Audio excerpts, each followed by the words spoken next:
होते थे। तो सरकार की मंशा है कि जो जहां बसा है, जितना एरिया है, उसको जो है उसके नाम से दर्ज करके उनको घरौनी दे दिया जाए। और उसमें कुछ चीजें और निहित हैं कि उस घरौनी से बैंकों से लोन लेने में तमाम कागज जमा करने नहीं है। उससे लोन लेकर के विकास के लिए वो दुकान खोले, रोजगार करना जो भी चाहे वो करे।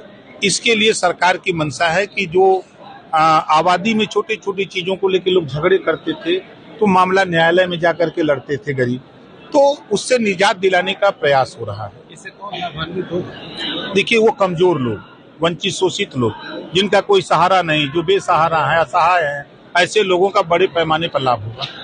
लेकिन आप लाभ की बात कर रहे हैं, विपक्ष हमलावर लगातार है कि पीडीए की सुनी नहीं जा रही। पीडीए तो हम ही, पीडीए तो हम भी हैं, और जिसकी सुनवाई ना वो हमसे मिले, हम उसकी सुनवाई करा देंगे। प्रभारी मंत्री पे बड़ा सवाल उठ रहा है कि वो गाजीपुर के विकास कार्यों के प्रति जो है वो ध्यान नहीं दे रहे, सीरियस नहीं। अब उनसे पूछिएगा, हम तो ध्यान दे रहे हैं, हम तो गाजीपुर के विधायक हैं। आप चले जाइए हमारी विधानसभा में। आप कुंभ नहाए कि नहीं? मैं कुंभ गया था और उस दिन स्नान नहीं किया।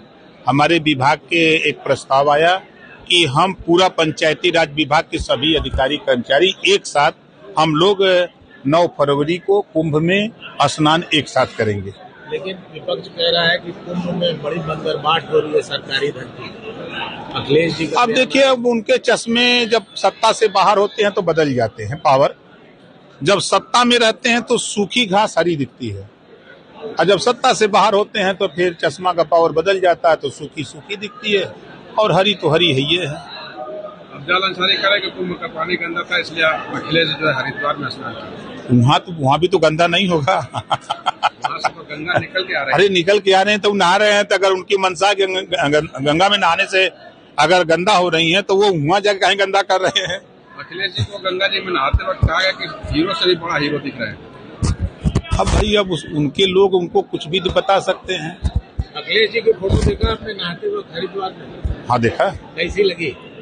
अच्छी लगी। हीरो की तरह नहीं, अच्छी लगी। जैसे गंगा जी में लोग नहाते हैं, कहीं नहाते हैं तो नहा के जब डुबकी लगा के निकलते हैं तो अच्छा दिखते हैं।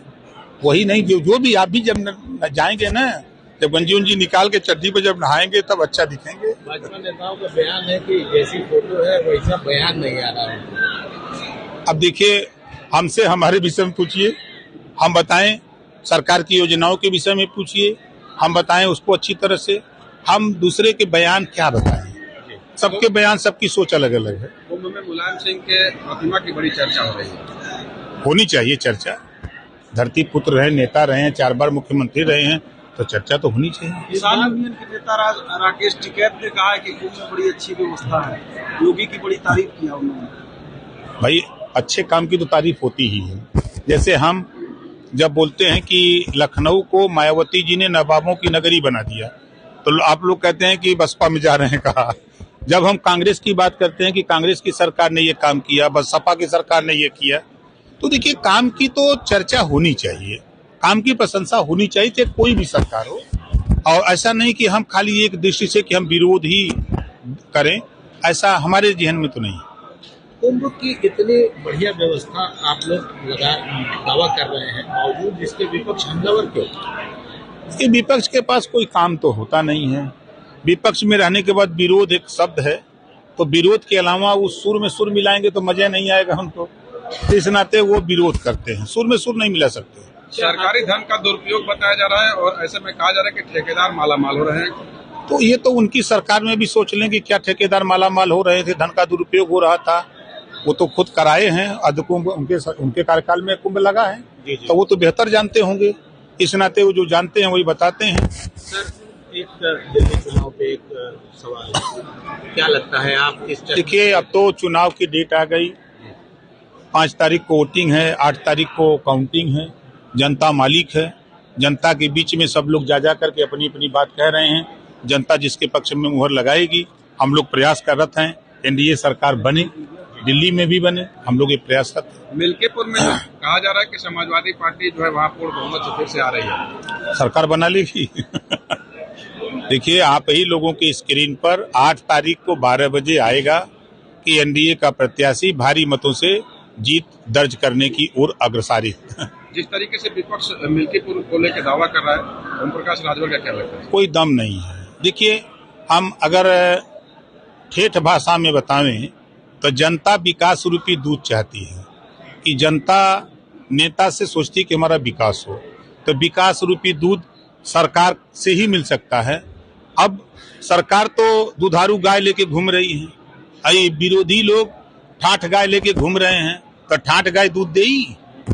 ये जनता जाना था। आप कह रहे हैं कि दम नहीं है, लेकिन अफजाल अंसारी कह रहे हैं कि नहीं, दम है। आपकी बारी समाजवादी पार्टी का झंडा फिर से करेगा। अब देखिए, अब तो 5 को वोटिंग है, 8 को काउंटिंग है, तो दूध का दूध पानी का पानी तो 8 को हो ही जाएगा। प्रकाश राजभर ने मिल्कीपुर में एनडीए का समर्थन 2 सभा कर चुके, समर्थन की बात करें 2 सभा कर चुके। वहाँ जनता प्रायश्चित कर रही है कि हम लोगों ने लोकसभा में गलती की है और उस प्रायश्चित को हम लोग दूर करना चाहते हैं। इस बार हम लोग एनडीए प्रत्याशी को वोट दे करके हम लोग उससे निजात चाहते हैं। प्रकाश जी, एक छोटा सा सवाल, गाजीपुर की जिला पंचायत में काफी इस वक्त हंगामा चल रहा है, बैठकें नहीं हो रही हैं, इस पर आप इसको किस नजरिए से देखते हैं? नहीं, देखिए, सदन चर्चा का विषय, चर्चा के लिए बना है। सदन में लोगों को अपनी बात कहना चाहिए। अगर किसी को कोई दिक्कत हो तो जिला पंचायत अध्यक्ष से टाइम लेकर के बैठ करके वार्ता कर लेनी चाहिए। अब अगर मन बनाए हो कि हम विरोध करेंगे, तो विरोध से तो कोई कुछ होता नहीं है, कोई काम विरोध से नहीं होता। लगता है जिला पंचायत अध्यक्ष की सीट खतरे में है? कहाँ खतरे में? 2/3 कहाँ मिलेंगे? अब ऐसा कानून बन गया है कि वो फेल रहेंगे सब।